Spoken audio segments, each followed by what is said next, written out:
அவர்களையும், மதிப்பிற்குரிய ஊடகத்துறை நண்பர்களையும், மாணவ மாணவியர்களையும், பயனாளிகளையும், பெருந்திரளாக வருகை தந்துள்ள பொதுமக்கள் உள்ளிட்ட அனைவரையும் வருக வருக என அன்போடு வரவேற்கிறேன்.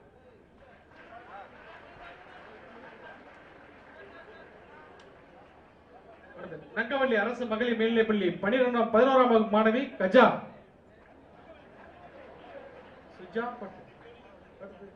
கொங்கனாபுரம் அரசு மகளிர் மேல்நிலைப்பள்ளி 12ஆம் வகுப்பு மாணவி சத்யா.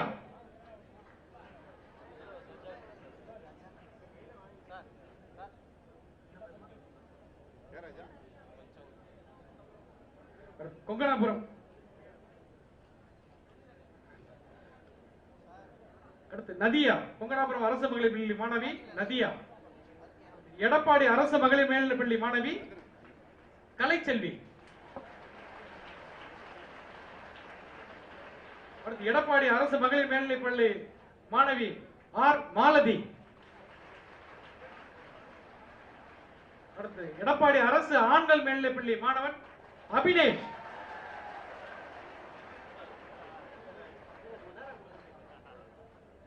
எடப்பாடி அரசு ஆண்கள் மேல்நிலைப்பள்ளி மாணவன் மோகனசுந்தரம். கோனேரிப்பட்டி அரசு மேல்நிலைப்பள்ளி மாணவன் ரஞ்சித் குமார். கோனேரிப்பட்டி அரசு மேல்நிலைப்பள்ளி மாணவன் விஜயகுமார். செட்டிமாங்குறிச்சி மாதிரிப்பள்ளி ஜெயகாயத்ரி.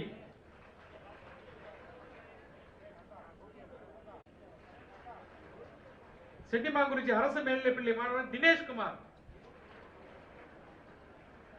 செட்டிமாங்குறிச்சி அரசு மேல்நிலைப்பள்ளி மாணவன் அஜித் குமார். மாதநாயக்கன்பட்டி அரசு மேல்நிலைப்பள்ளி மாணவன் திரிசீலன். மாதநாயக்கன்பட்டி அரசு மேல்நிலைப்பள்ளி மாணவன் மணியரசன். வேமேட்டுப்பாளையம் அரசு மேல்நிலைப்பள்ளி மாணவி சண்முக பிரியா. அடுத்து மாணவன் பாலகிருஷ்ணன். அடுத்து சமுத்திரம் அரசு மேல்நிலைப்பள்ளியை சேர்ந்த மாணவி லாவண்யா. ஏற்கனவே +2 முடிச்சு வெளியே சென்றவர்களுக்கும் மடிக்கணி வழங்கப்படும். சில இடங்களில்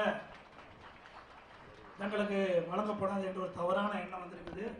அந்த வெளியில் +2 முடிச்சு வெளியில் போன மாணவ மாணவிகளுக்கும் அம்மாவுடைய அரசு பெறாதவங்க மடிக்கணி பெறாதவர்களுக்கும் மடிக்கணி வழங்கப்படும் என்ற செய்தியை சொல்கிறேன்.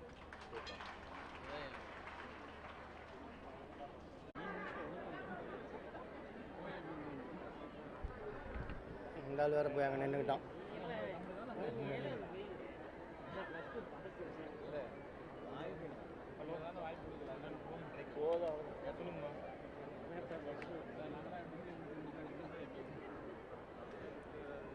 அதே போல இந்த நகர மக்களுடைய கோரிக்கை ஏற்று நம்முடைய எடப்பாடி நகரத்தில் உள்ள சரவங்க நதி நெடுகை 42.80 கிலோமீட்டர் முதல் 43.30 கிலோமீட்டர் வரை புனரமைப்பு பணிக்காக 4,50,00,000 ரூபாய் நிதி ஒதுக்கீடு செய்யப்பட்டது. அதேபோல நம்முடைய எடப்பாடி நகரத்தில் சரவங்க நதி நெடுகை 43.30 இருந்து 43.8 கிலோமீட்டர் வரை புனரமைத்து மேம்பாடு பணிக்காக அதே தொடர்ந்து அந்த பணி செய்வதற்காக 4,50,00,000 ரூபாய் நம்முடைய சரவங்க நதியுடைய சீரமைப்புக்காக ஒதுக்கப்பட்டது என்பதை நேரத்தில் தெரிவித்து, அதோட நம்முடைய பகுதி வறட்சியான பகுதி. அந்த வறட்சியான பகுதியில் இன்றைக்கு நம்முடைய விவசாயிகளுக்கு தேவை நீர் கிடைக்க வேண்டும், குடிப்பதற்கு தேவை நீர் கிடைக்க வேண்டும். அதற்காக மேட்டூரில் இருக்கிற மேட்டூர் அணையிலிருந்து வெளியேறுகின்ற உபரி நீர் இன்றைக்கு அந்த நீரை பயன்படுத்தி 565 கோடி ரூபாயில 100 ஏரிகள் நிரப்பப்படுவதற்கு அம்மாவுடைய அரசு நடவடிக்கை எடுக்கப்படுகிறது.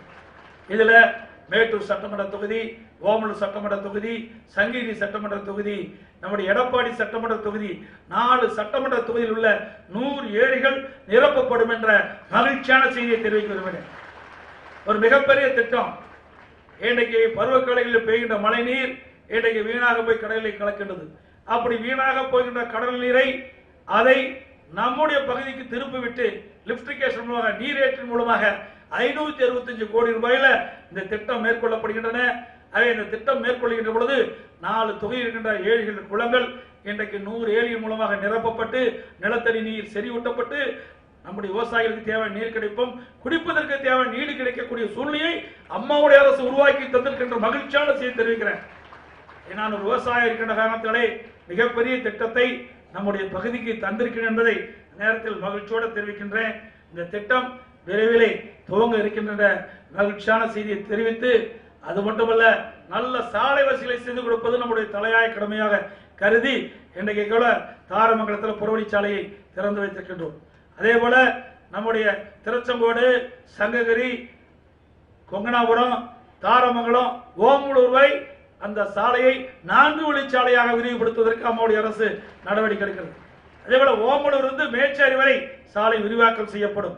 அதே போல பவானி, மேட்டூர், தொப்பூர் அந்த சாலைகளும் விரிவாக்கம் செய்வதற்கு 4 வழிச்சாலையாக அதை விரிவாக்கம் செய்வதற்கு அம்மாவுடைய அரசு நடவடிக்கை எடுக்கப்பட்டது என்பதை நேரத்திலே தெரிவிக்க விரும்புகின்றேன்.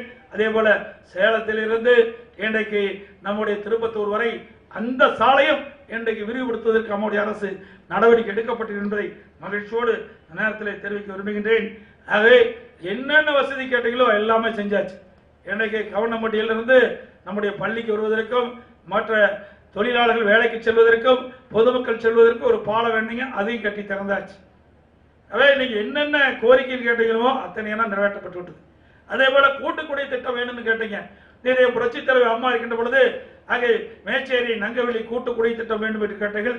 அதையும் நிறைவேற்றப்பட்ட அரசு அம்மாவுடைய அரசு என்று மகிழ்ச்சியான செய்தி தெரிவிக்கிறார். அதே போல எடப்பாடி நகராட்சியில் இருக்கிற மக்கள் 2011 சட்டமன்ற தேர்தல் உங்களை எல்லாம் சந்திக்கின்ற போது பொதுமக்கள் வைத்தீர்கள். 30 வார்டுக்கும் தங்குதடை இல்லாம பாதுகாக்கப்பட்ட காவிரி தண்ணீர் வேணும் கேட்டீங்க. மாண்பு அம்மாவிடத்திலே சொன்ன உடனே மாண்பு புரட்சி தலைவர் அம்மா அதற்கு தேவை நிதி ஒதுக்கி இன்றைக்கு தினந்தோறும் எடப்பாடி நகர மக்களுக்கு பாதுகாக்கப்பட்ட காவிரி தண்ணீரை கொடுத்த அரசு அம்மாவுடைய அரசு என்று மகிழ்ச்சியான செய்தி தெரிவிக்கிறார். அதே போல புறநகர் பகுதி இன்றைக்கு எடப்பாடி ஒன்றியம், கொங்கனாபுரம் ஒன்றியம், மகடஞ்சாவடி ஒன்றியம் 3 ஊராட்சி ஒன்றியங்கள் இருக்கின்ற கிராம பகுதியில் எல்லாம் இன்றைக்கு மேல்நிலை தொட்டியின் மூலமாக பாதுகாக்கப்பட்ட காவிரி தண்ணீர் ஏற்கனவே கொடுக்கப்பட்டு வந்தது, போதவில்லை.